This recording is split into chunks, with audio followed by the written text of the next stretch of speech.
नमस्कार, मेरा नाम गौरव त्यागी है और ये भारत अनशुद्धि पदयात्रा का 67वां दिन है और तबीयत अब ठीक है, 80% ठीक है।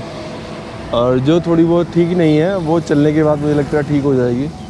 तो मैं ऐसा महसूस कर रहा हूँ जैसे कोई प्लेयर होता है ना, वो जब स्वास्थ्य लाभ करके वापस अपनी क्रीज पे आता है तो उसको कितनी खुशी होती है। तो मैं भी वैसा ही महसूस कर रहा हूँ। और आप देख सकते हैं कि बारिश का माहौल है।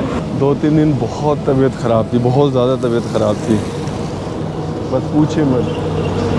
बुखार, पेट खराब, लेकिन फिर भी हम लोगों से मिल रहे थे, किसानों से बात कर रहे थे और बच्चों से मिल रहे थे। और जो भी पिछले 2 दिन में संवाद हुआ है बहुत अद्भुत हुआ है। हमने उसमें कोई कमी नहीं छोड़ी।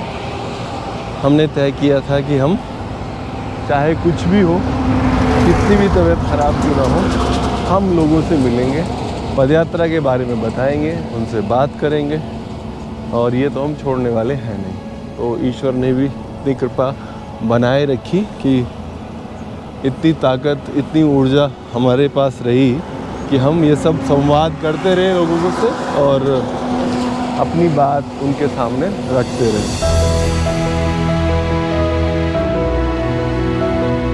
मैंने भी चलना शुरू किया था गांव कोलारस से और मुझे अभी चलने के थोड़ी देर बाद ही कोलारस के किसान मिले, बदाम सिंह जी, जो टमाटर उगा रहे हैं, जो मक्का उगा रहे हैं। तो अच्छा एक बात बताओ, आप कितने सालों से कर रहे हैं खेती? अब 15-20 साल हो गए करते करते। मुझे हम तो टेट से कर रहे हैं, हमारे पिताजी करते थे। आपको क्या लगता है कैसे मुनाफा हो सकता है और ज़्यादा अच्छा से? इसमें आपको खाद के डबल खाद पहले ही एडवांस लगा कर रखा है इस बार। यूरिया और ना DAP। हाँ। अब वो एकदम मिल नहीं पाता है, इसलिए गर्मी में ही लेकर एडवांस लग दिया। पहले ही डाल दिया, पहले ही बोनी कर दी, पहले ही डाल दिया, यूरिया सब डाल दिया। तो आप यूरिया से बीमारी नहीं होती? यूरिया बीमारी से नहीं होती, वो सब पौधा तंदुरुस्त नहीं, लोगों को खाने से तो बीमारी होती है। बीमारी खाते से पता नहीं है साहब, अपन तो यहाँ से बेच कर पैदावारी लेकर भेज देते। नहीं, फिर भी जब आप जैसे अब आप हैं, आप देखते होंगे ना आपके पिताजी के समय में जो गोबर की खेती करते थे, गोबर की, वो पैदावारी कम निकलती थी देसी खाद से। और इससे अब दुगनी तिगनी निकल रही है। तो इससे बीमारी बढ़ रही है, घट रही है? बीमारी का तो पता नहीं है साहब। बीमारी फिर भी मैं ये नहीं कह रहा हूँ कि आप गलत कर रहे हैं, सही कर रहे हैं। सभी ऐसे कर रहे हैं, पूरे देश में ऐसे ही कर रहे हैं। लेकिन क्या लगता है बीमारी बढ़ रही है? खाद नहीं डाले तो पैदावारी नहीं हो पाए। अधिकतर खाद की मात्रा हो जाएगी तो पैदावारी हो जाएगी, नहीं वो कम रह जाती है, एवरेज कम देती है फसल। लेकिन जैसे हम बोल रहे हैं लोगों से, हम ये बोल रहे हैं इस यात्रा में कि क्या हो गया ना, पेस्टिसाइड और केमिकल के इस्तेमाल से, यूरिया DAP के इस्तेमाल से बीमारियां बहुत बढ़ गई। बीमारियां तो बढ़ती हैं साहब, इंसानों को बीमारियां बहुत इंसान तो बढ़ता है। तो उसका कैसे हल निकलेगा? उसका हल आप कैसे मतलब अगर पैसे भी कमा लिया आपने, अगर बीमार होता चला गया, क्या करेगा? तो हम ये कह रहे हैं उसका एक, हम ये छोटा सा एक अपनी तरफ से एक जागरण के तौर पे, जागृति के तौर पे हम ये बोल रहे हैं किसानों से। जैसे उदाहरण के लिए आपके पास 15 बीघे ज़मीन है, आपने बताया ना 15 बीघे ज़मीन है आपके पास लगभग। तो हम ये बोल रहे हैं भले ही 1 बीघा में से ही ऐसी खेती करना शुरू करो जो प्राकृतिक हो, जिसमें कोई खाद केमिकल का इस्तेमाल ना हो। तो 1 बीघे सही। और सबसे पहले अपने लिए तो उगाओ। आपके बच्चे हैं ना? कितने बच्चे हैं? 2 लड़का। कितने बड़े? बहुत बड़े हैं। तो वो खाने को तो उन्हें भी चाहिए, बड़े हैं तो थोड़ी खाने ना चाहिए उन्हें। आपको तो चाहिए, चाहिए। आपको अपनी सेहत रखनी है। हम तो पहली बार किसान से ये बोल रहे हैं कि आप जो है अपने लिए 15 बीघे में से 1 बीघा, आधा बीघा अपने लिए तो अच्छी फसल करना शुरू करो, जिसमें आपकी सेहत अच्छी रहे, आपके परिवार की, बच्चों की सेहत अच्छी रहे, और फिर उस फसल का टेस्ट। अच्छा ये बात बताओ, देसी जो गोबर है उसके टेस्ट वो तो अलग है और इसका टेस्ट अलग। किसका टेस्ट बेहतर है? वो देसी वाला। उसमें पैदावारी कम है।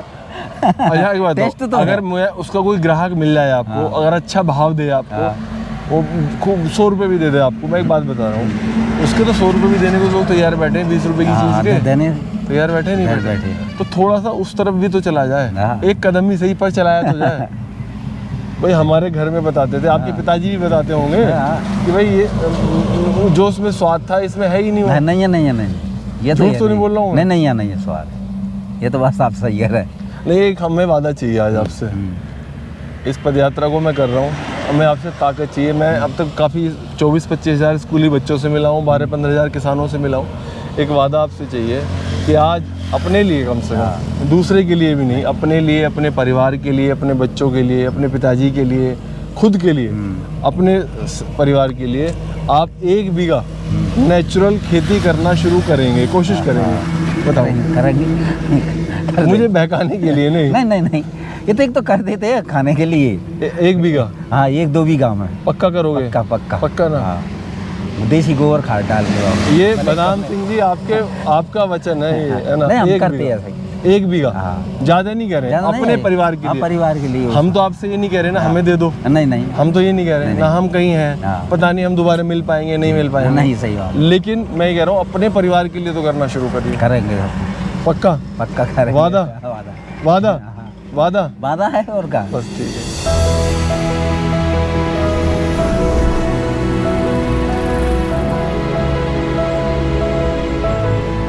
ईश्वर का बहुत बहुत धन्यवाद कि मैं आज 20 किलोमीटर से ज़्यादा अभी तक चल पाया हूँ। नमस्कार जी, मैं पदयात्रा कर रहा हूँ जी कश्मीर से कन्याकुमारी। मेरा नाम गौरव त्यागी है और 26 जून को मैंने शुरू की थी। क्या है संकल्प तुम्हारा? संकल्प एक ही है जी, शुद्ध भोजन मिले सबको देश में। और हम ये कह रहे हैं जो शुद्ध भोजन अगर कहीं है तो वो किसान के पास है। हम लोगों से बोल रहे हैं कि आपने फैमिली डॉक्टर चुन रखे हैं, आपने फैमिली वकील चुन रखे हैं, आपने फैमिली फार्मर नहीं चुन रखे, जो सबसे ज़्यादा ज़रूरी चीज़ है। अगर आपको शुद्ध भोजन चाहिए, अगर आपको स्वस्थ रहना है तो आपको फैमिली फार्मर चुनना पड़ेगा। तो बड़ी यात्रा, धन्यवाद है नौजवानों, कितना बड़ा साहस, मेरे बाप रे। कहाँ तो श्रीनगर है और कहाँ कन्याकुमारी, समुद्र हिंद महासागर। अभी 3000 किलोमीटर और जब जाके वहाँ कन्याकुमारी पहुँच पाएंगे। 26 जून को ना जी हमने शुरू करा था ये, और आज 26 जुलाई 26 अगस्त 67वां दिन। अरे बाप रे बाप। और बहुत लोग मिले हैं जी। मैं तो अभी अनजान जगह में आ गया। सोचो कि इस दिन मैं चला था, मैं हर किसी से बोलता हूँ, मैं अम्मा से उस दिन बोल के आया था अपनी। अम्मा ने बोला कि तू जहाँ जाएगा वहाँ तुझे खूब प्यार करने वाले लोग मिलेंगे। और आज मैं गाँव में बैठा हूँ, 4 लोग जुड़ जाते हैं हर जगह। ये अरे तुम तो रात रखो बेटा, खिचड़ी बनवाएंगे, तुम्हारी चिकित्सा करवाएंगे, सेवा करेंगे, बढ़िया। हमारे बच्चे बराबर है, तुम्हारी हिम्मत, धन्यवाद है। नहीं, गांव में जो अपनापन मिल जाता है ना, इस देश में कहीं नहीं है। जब से मतलब हमने कश्मीर से चलना शुरू किया और यहाँ तक दिल मतलब इतना सोचा नहीं था हमने, इस तरह लोग मिले। काम तुम्हारा स्वार्थ नहीं है ना व्यक्तिगत, तुम्हारा क्या स्वार्थ है बताइए। नौजवान लड़का, पैसा घर के खर्च कर रहे हो तुम, भीख मांग नहीं रहे, किसी से योगदान कुछ ले नहीं रहे। कम बात है आज की ऐसी महंगाई में। आप परम ज्ञानी हैं, आप तो बहुत। अरे ज्ञानी नहीं, अब बूढ़े हैं हम तो, सुनते रहते हैं, कभी पढ़ा है वो याद आ जाती है। और क्या भाई, हमारे लिए कुछ कहना चाहेंगे? आशीर्वाद आशीर्वाद है, आनंद करो बेटा, तुम्हारी यात्रा सफल हो और तुम्हारा भविष्य तो उज्ज्वल है। धन्यवाद, बड़े घर के हो, साधारण घर के नहीं हो बेटा, असाधारण घर के हो। तुम्हें धन्यवाद है। आज के ऐसे संक्रमित समय में तुमने कितना बड़ा अभियान छेड़ा है। इसको पढ़ा लिखा आदमी समझ पाता है, हर आदमी बुते की बस की नहीं। अच्छे संस्कार मिले हैं तुम्हें,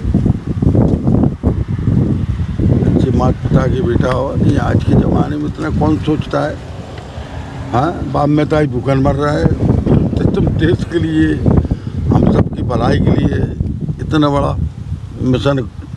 कहाँ श्रीनगर और कहाँ सेतुबंद रामेश्वर। अब यहाँ से हटिए, ये अपने मार डालेगा। अच्छा जी, हटो यहाँ। तो बिजली कड़क रही है, मौसम हो रहा है खराब। उधर तो चलो, अभी हम यहाँ से निकलेंगे और आगे बढ़ेंगे।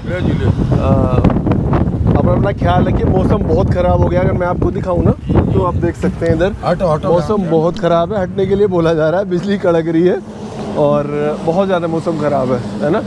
20 किलोमीटर से अधिक चलने के बाद मैं यहाँ गांव बूढ़ा डोंगर में अपनी यात्रा को दे रहा हूँ विराम। और मैं कल यहीं यात्रा को शुरू करूँगा, इसलिए क्योंकि बहुत मौसम ख़राब है। हालांकि आप जानते हैं मैं बारिश में रुकता नहीं हूँ, लेकिन फिर भी आज यात्रा को यहाँ विराम दे रहे हैं। कल यहीं से, इसी गांव से यात्रा को शुरू करेंगे। और मुझे लगता है बाबा जी कल हमारे साथ फिर से आएंगे। हम सुबह यहीं से शुरू करेंगे, तो आज यहीं पे विराम दे रहा हूँ मैं जिसको।